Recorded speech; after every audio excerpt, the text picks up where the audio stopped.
इसी तरह एक शख्स था, तो उसकी खजूरों की दुकान थी। एक औरत उसके पास आती है खजूरें लेने के लिए, और उस शख्स की नीयत जो है वो खराब हो जाती है। वो औरत को अंदर लेकर जाता है बहाने से और उसका बोसा ले लेता है। अब वो नबी पाक सल्लल्लाहु अलैहि वसल्लम की खिदमत में हाजिर होकर अर्ज करता है, बिस्मिल्लाहिर्रहमानिर्रहीम, अस्सलामु अलैकुम वरहमतुल्लाहि वबरकातुहू। डियर व्यूवर्स, अक्सर लोग ये क्वेश्चन करते हैं कि कुरान पाक में है कि नमाज बुराई से, बेहयाई से रोकती है, लेकिन बहुत से लोग ऐसे हम देखते हैं कि जो बहुत पक्के नमाजी होते हैं, कभी नमाज नहीं छोड़ते, लेकिन उनके काम नमाजियों वाले नहीं होते। बहुत से वो गलत तरह के इंसान भी होते हैं, बुरे काम करने वाले होते हैं, और वैसे वो नमाज पढ़ते होते हैं।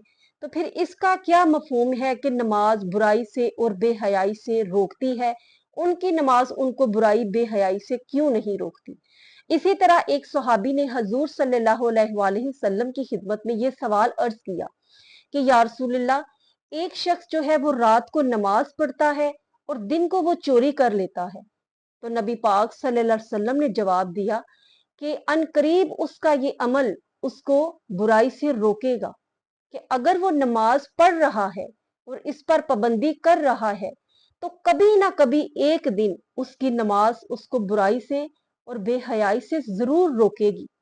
और आज जो नमाजें पढ़ते हैं और बुराई और बेहयाई के काम भी करते हैं, तो उसका ये हम देखें कि नमाज कहाँ पे खराबी है हमारी नमाज में, कि जो नमाज भी पढ़ने के बावजूद इंसान बुरे काम भी करता जा रहा है, अमानत में खयानत भी करता जा रहा है, कारोबार में मिलावट भी करता जा रहा है, और बदकारी के काम भी करता जा रहा है, तो वो फिर कैसी नमाजें पढ़ता है?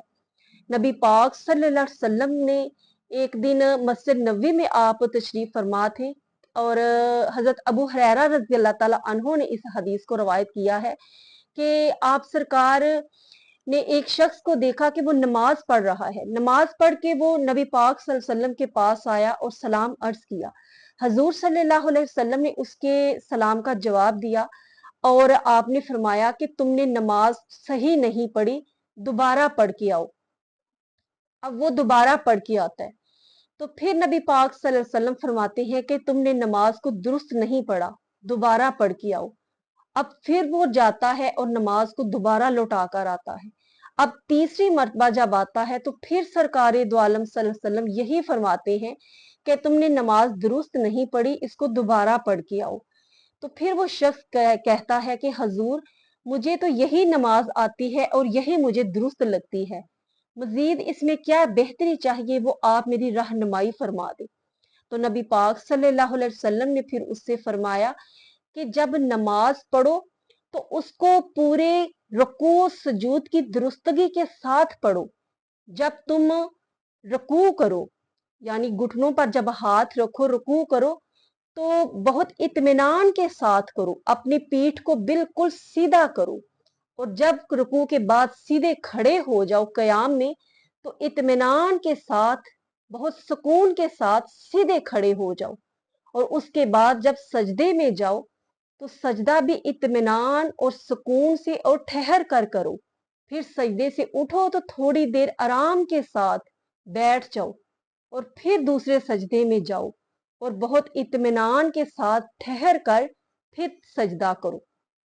तो यहाँ पर ये बात साबित होती है कि फिर एक हदीस और है कि जिसमें नबी पाक सल्लल्लाहु अलैहि वसल्लम ने फरमाया कि जब सजदा करो तो उसको कव्वे की तरह चूंचे मारते हुए सजदा ना करो, जिस तरह नीचे कोई रोटी गिरी हो, कोई खाने वाली चीज गिरी हो, और कौवा जो है तेजी के साथ चूंच मारता है, ऐसे ऐसे करके, ऐसे सजदा ना करो। और आपने अपने इर्द गिर्द जायजा लें, और अगर किसी में ये बात है तो उसकी रहनुमाई भी करें कि बाज लोग आपने देखा होगा कि इतनी तेजी के साथ नमाज पढ़ते हैं कि जब रुकू करते हैं ना, तो बिल्कुल सीधा रुकू, पीठ बराबर नहीं होती और जल्दी जल्दी खड़े हो जाते हैं, और जल्दी अच्छी तरह से खड़े भी नहीं होते तो रुकू सजदे में चले जाते हैं, और सजदा यकदम तेजी के साथ जमीन पर, पता नहीं सही तरह से पेशानी भी लगाते हैं या नहीं, पेशानी भी सही तरह से सजदे की जगह पर टच भी नहीं होती, ठहरती भी नहीं, और लगाकर फौरन उठे और सही तरह से सजदा करके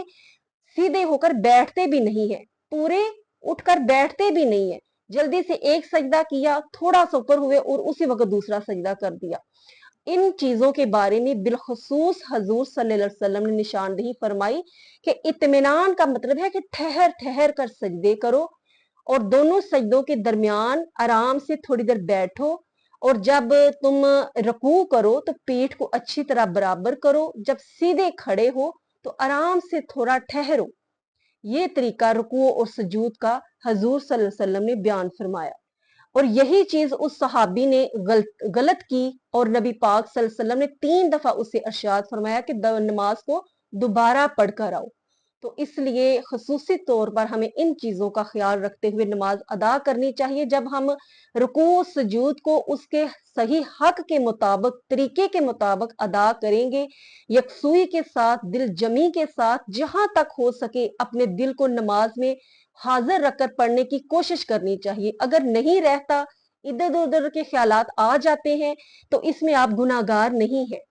अगर आपको उन ख्यालों को अपने इरादे से, नियत से दिल में ठहरा कर रखते हैं, जगह देते हैं, फिर आप गुनाहगार हैं।